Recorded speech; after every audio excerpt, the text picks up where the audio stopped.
அன்பான தேவனுடைய பிள்ளைகளே, சகோதர சகோதரிகளே, இந்த நாளிலும் கூட இந்த வீடியோ மூலியமாக உங்களை சந்திப்பதிலே மிகவும் மகிழ்ச்சி அடைகிறேன். கர்த்தராகிய இயேசு கிறிஸ்து உங்கள் அனைவரோடும் கூட இருந்து உங்களை ஆசீர்வதிப்பாராக. கர்த்தர் கொடுத்த வார்த்தை யாத்திராகமம் 3ஆம் அதிகாரத்திலே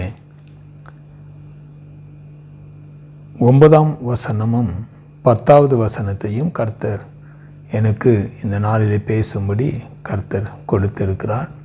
ஏனென்று சொன்னால், இன்றைக்கி அநேகருடைய வாழ்க்கையில் ஏதோ ஒரு காரியத்தில் ஒரு விடுதலை தேவைக்காக ஆண்டவரிடத்தில் ஜெபித்து கொண்டிருக்கலாம், எதிர்பார்த்து கொண்டிருக்கலாம்.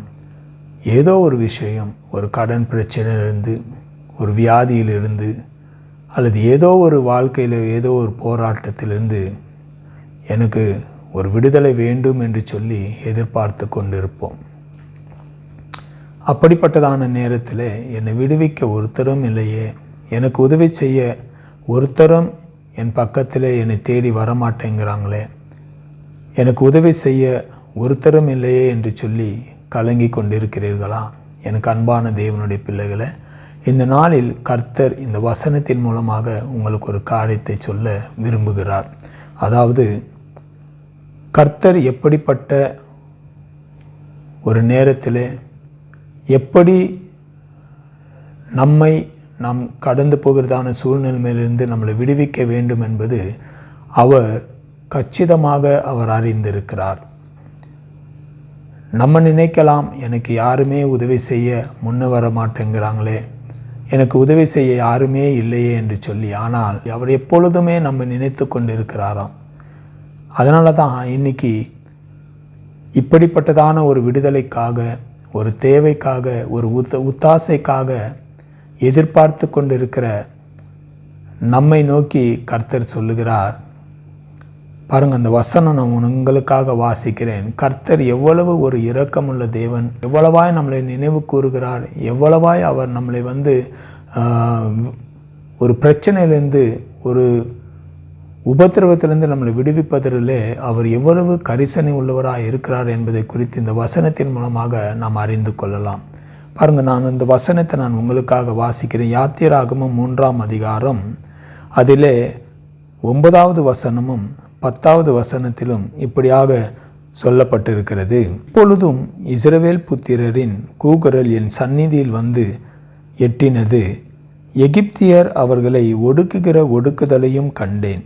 நீ இஸ்ரவேல் புத்திரராகிய என் ஜனத்தை எகிப்திலிருந்து அழைத்து வரும்படி உன்னை பார்வோன் இடத்துக்கு அனுப்புவேன், வா என்றார். பாருங்கள், எனக்கு அருமையான தேவனுடைய பிள்ளைகளை, எகிப்து தேசத்தில் அடிமையாக இருக்கிறாங்க. அங்கே எகிப்தியர்கள் மூலமாக ஒடுக்கப்பட்டு இருக்கிறாங்க. அப்படிப்பட்டதான நேரத்தில் அவர்களுடைய கூக்குரல் தேவனுடைய சந்நிதியிலே எட்டினது.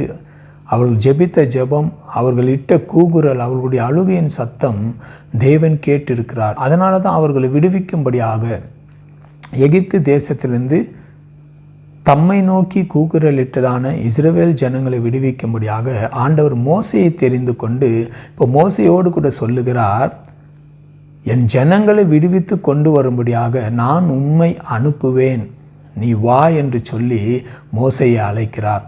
ஒரு துக்கமான ஒரு சூழ்நிலைமையில நீங்கள் கடந்து போகிறதை குறித்து கலங்கி கொண்டு இருக்கிறீர்களா?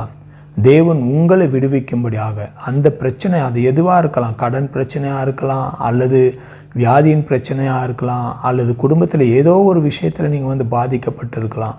அப்படிப்பட்டதான ஒரு காரியத்திலிருந்து உங்களை விடுவிக்கும்படியாக தேவன் உங்களுக்காக ஒரு நபரை ஆண்டவர் எழுப்பி உங்களுக்கு உதவி செய்யும்படியாக உங்களிடத்தில் அனுப்பப் போகிறார். அல்லேலூயா. அதனால தான் அதற்கு சாதகமாக பாருங்கள், தேவன் எப்படி அவர் கச்சிதமாக நம்மளை ஒரு குறிப்பிட்ட ஒரு டைம் வச்சிருக்கிறார். ஆண்டவர் நம்மளை விடுவிக்கும்படியாக அந்த சமயத்திலே தேவன் நம்மளை கரெக்டான அந்த நேரத்தில் ஆண்டவர் நம்மளை அந்த பிரச்சனையிலிருந்து விடுவித்து நமக்கு ஒரு சந்தோஷத்தை, சமாதானத்தை கொடுக்க அவர் வல்லவர். பாருங்கள், அதே யாத்திராகமத்திலே நான் உங்களுக்காக ஒரு வசனத்தை வாசிக்கிறேன். 12ஆம் அதிகாரம் அதிலே 51வது வசனத்தில் நாம் வாசிக்கும்போது அங்கே வசனம் இப்படியாய் எழுதப்பட்டிருக்கு. அன்றைய தினமே கர்த்தர் இஸ்ரவேல் புத்திரரை அணி அணியாய் எகிப்து தேசத்திலிருந்து புறப்பட பண்ணினார். அன்றைய தினமே அன்றைய தினமே என்றால் என்ன அர்த்தம்? எனக்கு அருமையான தேவனுடைய பிள்ளைகளே, கர்த்தர் உங்களுக்கென்று ஒரு விடுதலையின் நாளை ஆண்டவர் குறித்து வைத்திருக்கிறார். அந்த நாளிலே நீங்கள் இப்பொழுது கடந்து போய் கொண்டிருக்கிறதான எந்த சுச்சுவேஷனாக இருந்தாலும் கூட, எந்த சூழ்நிலைமையாக இருந்தாலும் கூட நீங்கள் கலங்க தேவையில்லை. கர்த்தர் உங்களை விடுவிப்பதற்காக தேவன் ஒரு நாளை வைத்திருக்கிறார். ஹல்லேலூயா. அதனால் நீங்கள் சோர்ந்து போகாதீங்க.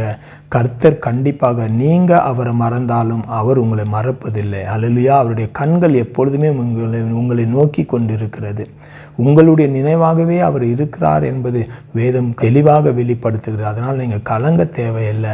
எனக்கு அருமையான தேவனுடைய பிள்ளைகளே, நீங்கள் செய்ய வேண்டியது ஒன்றே ஒன்று தான். கர்த்தரை எப்பொழுதுமே நீங்கள் தேட வேண்டும். அது ஒன்று தான் நீங்கள் செய்ய வேண்டும். அப்படி நீங்கள் செய்தீர்களானால் உங்களுடைய பிரச்சனைகள் என்னவா இருந்தாலும் கூட கர்த்தர் அதிலிருந்து உங்களை விடுவிக்க அவர் வல்லவராக இருக்கிறார். ஏனென்றால் இந்த உலகத்தில் இருக்கிறவனை காட்டிலும் நமக்குள்ளே இருக்கிறவர் பெரியவர். ஹல்லேலூயா. அவரால் செய்யக்கூடாத அதிசயமான காரியங்கள் ஒன்றுமே இல்லை. அவரால் எல்லாமே கூடும். நீங்கள் அவர் மாத்திரம் நம்புங்க. அவர் மேலே வைத்திருக்கிறதான நம்பிக்கையை நீங்கள் ஒரு போதும் விட்டு விடாதீங்க. எந்த சூழ்நிலைமையாக இருந்தாலும் கர்த்தரை மாத்திரம் நீங்கள் பற்றி கொண்டீங்கன்னா கர்த்தர் நிச்சயமாகவே உங்களுக்கு ஆண்டவர் ஒரு பெரிய விடுதலை ஆண்டவர் தந்து நீங்கள் இழந்த எல்லா சந்தோஷத்தையும் சமாதானத்தையும் இரட்டத்தனையாக தந்து, நீங்கள் எந்த இடத்துல விழுந்து போனீங்களோ, எந்த இடத்துல அவமானப்பட்டீங்களோ, எந்த இடத்துல நீங்கள் நொறுக்கப்பட்டீங்களோ, ஒடுக்கப்பட்டீங்களோ, அதே இடத்துலேருந்து ஆண்டவர் மறுபடியும் உங்களை உயர்த்த அவர் வல்லவராக இருக்கிறார். அல்லேலூயா. கண்களை மூடி நம்ம ஜெபிக்கலாமா? அன்பின் பரலோக பிதாவே, உம்மை நன்றியோடு உம்மை துதிக்கிறேன். கர்த்தாவே, இந்த அப்பா வாசிக்கப்பட்ட இந்த வசனங்களுக்காக ஸ்தோத்திரம். தகப்பனே, இந்த நாளிலும் கூட இந்த வீடியோ ஆண்டவர் யாரெல்லாம் பார்க்குறாங்களோ, இந்த செய்தி யாரெல்லாம் கேட்குறாங்களோ, கர்த்தர் அவர்கள் எப்படிப்பட்டதான சூழ்நிலைமையில, எப்படிப்பட்டதான ஒரு இக்கட்டில் ஆண்டவரே அகப்பட்டு அவர்கள் ஆண்டவரே துக்கத்தின் பாதையில் கடந்து போய் கொண்டிருந்தாலும் கர்த்தாவே அவர்களை விடுவிக்க என் தேவன் நீ நல்லவர் அப்பா. இப்பொழுதே ஆண்டவர் உம்முடைய பிள்ளைகளுக்காக உம்முடைய தூதர்களை அனுப்புவீர். இஸ்ரவேலர்களை எகிப்து தேசத்திலிருந்து விடுவிக்கும்படியாக மோசையை தெரிந்து கொண்டு அனுப்பி மோசையின் மூலமாக இஸ்ரவேலர்களை எகிப்திலிருந்து விடுவித்து கொண்டு வரச் செய்த என் தேவன் இன்றைக்கு இந்த செய்தியை கேட்டு கொண்டிருக்கிற ஒவ்வொருடைய வாழ்க்கையிலும் அவர்கள் கடந்து போகிறதான கண்ணீரின் பாதைகள் ஆண்டவரே துக்கத்தின் பாதைகளிலிருந்து அப்பா வேதனையிலிருந்து கவலைகளிலிருந்து அவர்களை விடுவிக்கும்படியாக இப்பொழுதே மோசையை போல ஒரு தூதனை அனுப்பி கர்த்தாவே உம்முடைய ஜனங்களை விடுவித்து அவர்கள் இழந்த சமாதானம் சந்தோஷத்தை இரட்டத்தனையாக தந்து கர்த்தர் அவர்களை ஆசீர்வதிக்கும்படியாக உம்முடைய ஊழியக்காரனாகிய நான் அப்பா உம்முடைய பாதத்தில் நான் விண்ணப்பித்து ஜெபிக்கிறேன். எங்கள் ஜெபத்தை கேட்டு நீர் அப்படியே ஆண்டவர் உம்முடைய பிள்ளைகளை விடுவித்து ஆசீர்வதித்ததுக்காக ஸ்தோத்திரம். எல்லா துதியும் எல்லா கனமும் எல்லா மகிமையும் ஒருவருக்கே செலுத்துகிறேன். இயேசுவின் நாமத்தில் ஜெபிக்கிறேன் பிதாவே. ஆமேன், ஆமேன், ஆமேன். அருமையான தேவனுடைய பிள்ளைகளே, இந்த செய்தி உங்களுக்கு ஆசீர்வாதமாக இருந்திருக்கும். உங்களுடைய துக்கத்தை மாற்றியிருக்கும், சந்தோஷத்தை கொண்டு வரும் என்று சொல்லி நான் விசுவாசிக்கிறேன். தொடர்ந்து கர்த்தரை நோக்கி ஜெபித்து கொண்டிருங்க. கர்த்தர் உங்களை ஆசீர்வதிப்பாராக. ஆமேன், ஆமேன்.